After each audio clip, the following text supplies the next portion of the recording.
Hello everyone, Z classes में आपका स्वागत है। आज हम पढ़ेंगे क्लास 12 के जीव विज्ञान में बायोलॉजी का जो मोस्ट इम्पॉर्टेंट क्वेश्चंस हैं वो हम पढ़ने वाले हैं। हम क्या पढ़ेंगे? सभी पार्ट के मोस्ट इम्पॉर्टेंट क्वेश्चंस को। ये सारा पेपर ऑब्जेक्टिव है।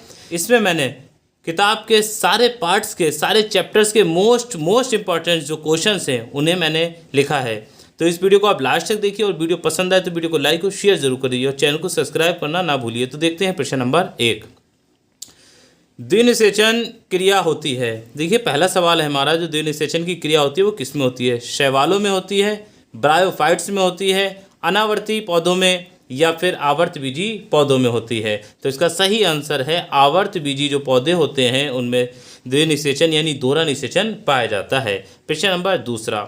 भारतीय भ्रूण विज्ञान के जनक हैं कौन है? राम उदय, बी.एन. प्रसाद, पी.एन. मेहरा या पी. महेश्वरी। तो इसका सही आंसर है पी. महेश्वरी। प्रश्न नंबर 3। आवर्तबीजी पौधों में पुंकेसर है मादा जननांग, नर जननांग या फिर का और खा दोनों या इनमें से कोई नहीं। तो इसका सही आंसर है नर जननांग। नर जननांग जो होता है वो पुंकेसर होता है। प्रश्न नंबर 4। निभाग पाया जाता है, ये मोस्ट इंपॉर्टेंट टॉपिक है, क्वेश्चन है। निभाग पाया जाता है परागकण में, बीजांड में, भ्रूणपोष में, ये सभी में। तो जो निभाग है वो बीजांड में पाया जाता है यानी ओव्यूल में पाया जाता है। नेक्स्ट क्वेश्चन हम देखते हैं, क्वेश्चन नंबर 5।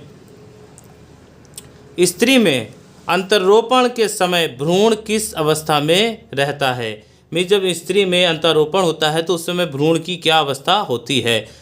पहला ऑप्शन है मोरूला, दूसरा ब्लास्टूला, तीसरा गैस्ट्रूला, चौथा न्यूरूला। ये देखिए सारी अवस्थाएं हैं, ये सारे फेसिस हैं, मोरूला, ब्लास्टूला, गैस्ट्रूला और न्यूरूला।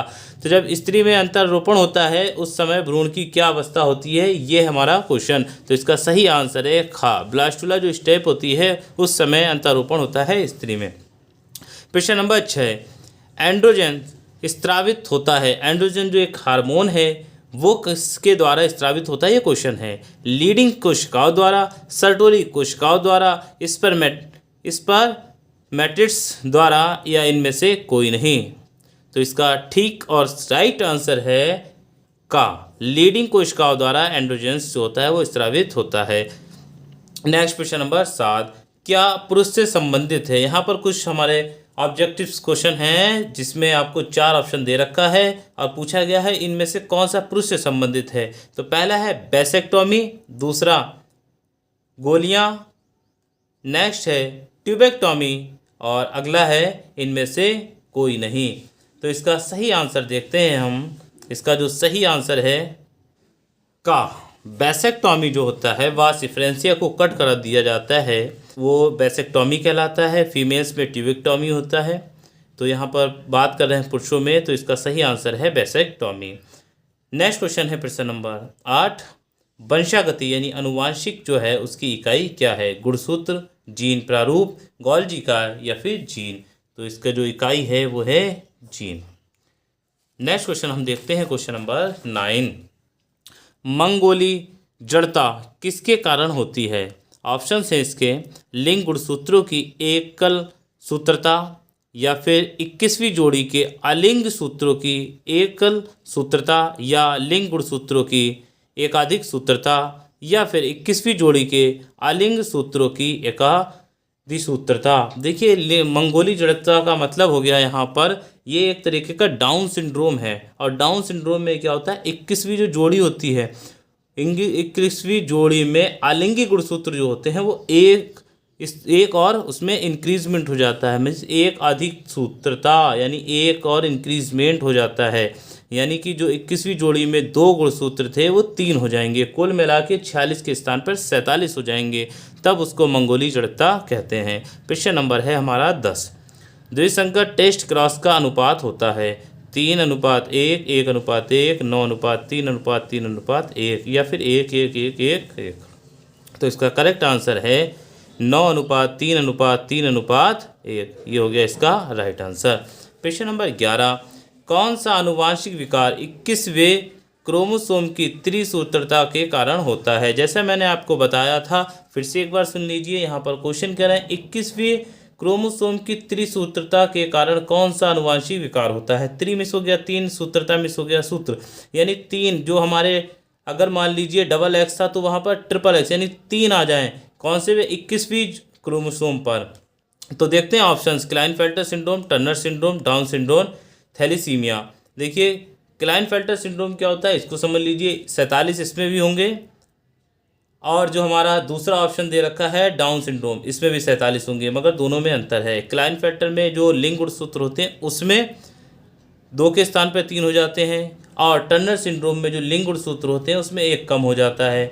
और डाउन सिंड्रोम में क्या होता है, जो हमारे 21वीं जोड़ी के क्रोमोसोम होता है उसमें 2 के स्थान पर 3 हो जाते हैं। तो ये हो जाएगा हमारा करेक्ट आंसर। इसका आंसर है डाउन सिंड्रोम। प्रश्न नंबर हो जाएगा 12। आरएनए अणु में थायमीन का विस्थापन होता है। देखिए डीएनए और आरएनए में एक डिफरेंस होता है।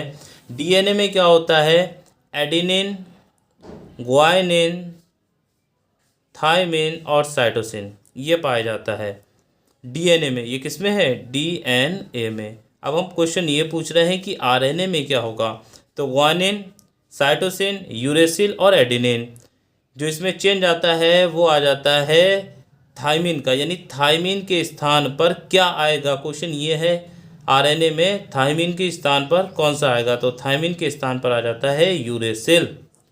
यूरेसिल द्वारा जो होता है वो थायमीन रिप्लेस हो जाता है। ये हो गया प्रश्न नंबर 12। नेक्स्ट क्वेश्चन देखते हैं, प्रश्न नंबर 13। इसमें देखिए चिकनगुनिया विषाणु का वाहक है। चिकनगुनिया जो डिजीज़ है वो एक वायरस के द्वारा फैलती है, उसका वाहक यानी कैरी करने वाला एक व्यक्ति से दूसरे व्यक्ति में कौन पहुंचाता है? क्यूलेक्स मच्छर, एडीज मच्छर, एनोफिलीज मच्छर, या इनमें से कोई नहीं। तो इसका ठीक आंसर, करेक्ट आंसर है खा, एडीज मच्छर जो होता है, एडीज की 2 प्रजातियां चिकनगुनिया वायरस को एक जगह से दूसरी जगह पहुंचाती हैं। प्रश्न नंबर 14, निम्न में कौन सा रोग विषाणुओं द्वारा नहीं उत्पन्न होता? ये कुछ बीमारियां हैं जैसे पोलियो, चेचक, एड्स और टीबी। इनमें से कौन सा ऐसा रोग है जो विषाणु के द्वारा नहीं होता? देखिए पोलियो भी विषाणु के द्वारा होता है, चेचक भी, एड्स भी, परंतु टीबी जो है वो विषाणु के द्वारा नहीं होता, यानी वायरस के द्वारा नहीं होता। ये बैक्टीरिया के द्वारा होने वाला एक रोग है। प्रश्न नंबर 15, अफीम से प्राप्त मॉर्फिन है पोम, एल्कोलाइड, लैटेक्स या टेनिन? तो इसका सही आंसर है एल्कोलाइड जो है वो अफीम से प्राप्त मॉर्फिन है। प्रश्न नंबर 16, निम्नलिखित किस रोग की पुष्टि बिडाल परीक्षण द्वारा होती है? टाइफाइड, मलेरिया, अतिसार, पेचिस यानी फाइलेरिया। तो इसका करेक्ट आंसर है टाइफाइड जो होता है वो बिडाल के द्वारा जांचा जाता है। बिडाल का अगर आप बिडाल का परीक्षण करते हैं, टेस्ट करते हैं, तो आपको टाइफाइड है या नहीं है ये पता लगेगा। नेक्स्ट प्रश्न नंबर है 17, पेनिसिलिन की खोज किसने की थी? देखिए इंपॉर्टेंट क्वेश्चन है। बिजमान ने, स्मिथ ने, फ्लेमिंग ने, आर्बर ने? तो इसका करेक्ट आंसर है फ्लेमिंग ने। आपको मैं बता दूं पेनिसिलिन एक ऐसी एंटीबायोटिक है जो सबसे पहले तैयार की गई थी, जिसे फ्लेमिंग ने की थी, बनाया था। प्रश्न नंबर 18, बीटी जीव विष किस जीवाणु द्वारा उत्पादित होता है? बीटी जीव विष किस जीवाणु द्वारा उत्पादित होता है? इसका आंसर देख लीजिए, ऑप्शंस हैं Bacillus vulgaris, Bacillus thuringiensis, Bacillus subtilis, Bacillus megatherium. तो इसका करेक्ट आंसर है खा, बैसिलस थोरेंजिनेसिस। प्रश्न नंबर 19, निम्नलिखित में से कौन पादपों के साथ सहजीवी संबंध स्थापित करते हैं? राइजोबियम, माइकोराइजा, नॉस्टक और ऑप्शन आपका का और खा दोनों। तो इसका करेक्ट आंसर है का और खा दोनों। देखिए राइजोबियम और माइकोराइजा दोनों जो होते हैं वो इसको प्रदर्शित करते हैं। नेक्स्ट क्वेश्चन है क्वेश्चन नंबर 20, जंतु कोशिकाओं में क्लोनिंग के लिए उपयुक्त संवाहक है?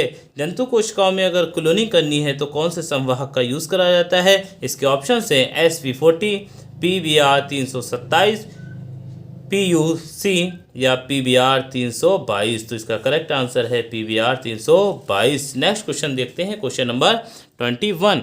कौन सा एंजाइम DNA खंडों को जोड़ने का काम करता है? इंपॉर्टेंट क्वेश्चन है, कौन सा एंजाइम DNA खंडों को जोड़ने का काम करता है? इसका आंसर है, देखिए पहले ऑप्शन देख लीजिए, ligase, endonuclease, exonuclease, chitinase. Ligase जो है वो 2 DNA खंडों को जोड़ने का काम करता है। एंडोन्यूक्लियस तोड़ता है, एक्सोन्यूक्लियस भी तोड़ता है, काइटिनेज भी तोड़ता है। प्रश्न नंबर 22। कौन सा एंजाइम DNA को विशिष्ट जगह पर काटने के लिए जाना जाता है? एक्सोन्यूक्लियस, एंडोन्यूक्लियस, पॉलीमरेज या ये सभी? तो इसका करेक्ट आंसर है खा, एंडोन्यूक्लियस। प्रश्न नंबर 23। बीटी टॉक्सिन किस जीवाणु से बनता है? Bacillus vulgaris, Bacillus thuringiensis, Bacillus subtilis, Bacillus megatherium. तो इसका करेक्ट आंसर है बैसिलस थुरिनजिनेसिस। प्रश्न नंबर 24। लाइकेंस में फंगस तंतु पोषण प्राप्त करते हैं। लाइकेंस में जो फंगस होते हैं तंतु, वो पोषण किससे प्राप्त करते हैं? वायु से, शैवाल से, मिट्टी के कार्बनिक पदार्थों से या उपयुक्त में से कोई नहीं?